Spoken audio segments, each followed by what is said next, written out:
Bonjour à toutes et à tous, bienvenue sur la chaîne RC Garage 75. Donc suite à la vidéo que vous avez vue du X-Max, des deux X-Max, le propulsion que j'ai réparé et le 4x4 que j'ai passé en 4x2. Un souci que j'ai rencontré, on le voit dans la vidéo, c'est qu'il patinait. Voilà, donc quand j'avais démonté ce diff, vous vous rappelez, une précédente vidéo où je vous montrais, je pensais que c'était ça qui était bloqué et tout, donc j'avais tout sorti, nettoyé, sauf que moi j'avais pas la graisse en 20 millions. Donc j'ai remonté avec le peu de graisse que j'avais pu récupérer, sauf que on voit qu'il n'y en a pas assez dedans. Et donc, comme vous le voyez sur la vidéo, ben, j'avais un gros manque de puissance. La puissance s'échappait en fait, tout simplement. Donc comme là, j'ai pas de graisse toujours pour l'instant et que j'ai un diff neuf, j'ai récupéré les roulements, pignon d'attaque, que j'ai monté sur celui-là. Et quand j'aurai la graisse, ben, je referai celui-là. Voilà, tout simplement. Donc dès que je suis arrivé, en pièces détachées, l'X-Max. Voilà. Et je vous montre aussi, ben ça, j'ai reçu ça entre-temps, le cache du diff arrière ou avant, peu importe, en alu. Voilà, pas de souci. J'attends des porte-fusées aussi parce que, comme vous avez pu le voir dans la vidéo, ben, mes porte-fusées alu, ils ont vraiment bien résisté. Voilà. J'ai reçu mes tiges aussi pour remplacer, mes tiges d'amortisseur pour remplacer celui-là lors d'une autre vidéo que vous avez vu aussi, hein, que j'avais cassé le triangle et que j'avais faussé la tige. Donc voilà, j'ai repris les mêmes donc, pour le réparer. Et puis dans ma boulette, j'avais commandé deux skids arrière en alu, pensant que c'était le skid qui allait entre le skid et la cellule. Bon, je me suis royal planté là-dedans, donc ça je le mets de côté pour l'instant. J'ai commandé les bonnes pièces là, voilà. Et petite présentation de ma visseuse de terrain. Voilà, c'est truc basique, ouais basique. Voilà, bon moi j'ai pas les forêts. Quoi, il faut acheter des forêts spécifiques.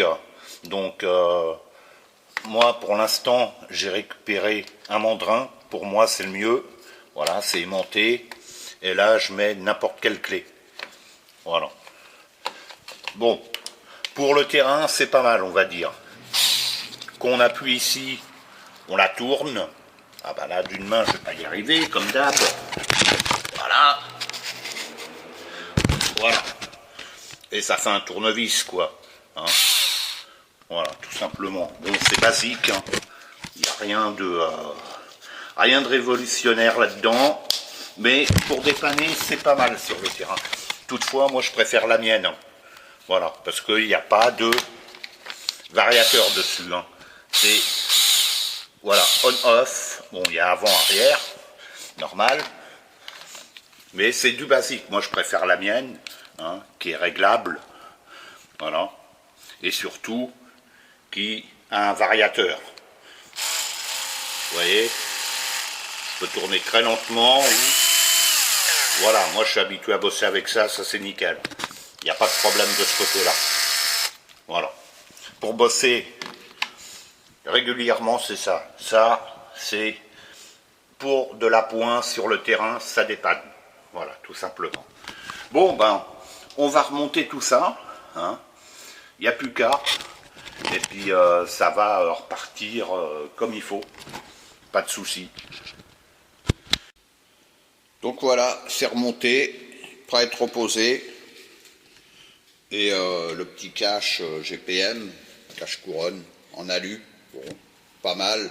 Je le voulais noir, mais bon, c'est là ça se marie avec les amortisseurs, tant qu'à faire. Moi je suis pas fan, mais bon, moi c'est l'efficacité que je recherche là-dessus. Mais bon, on va dire, c'est pas mal.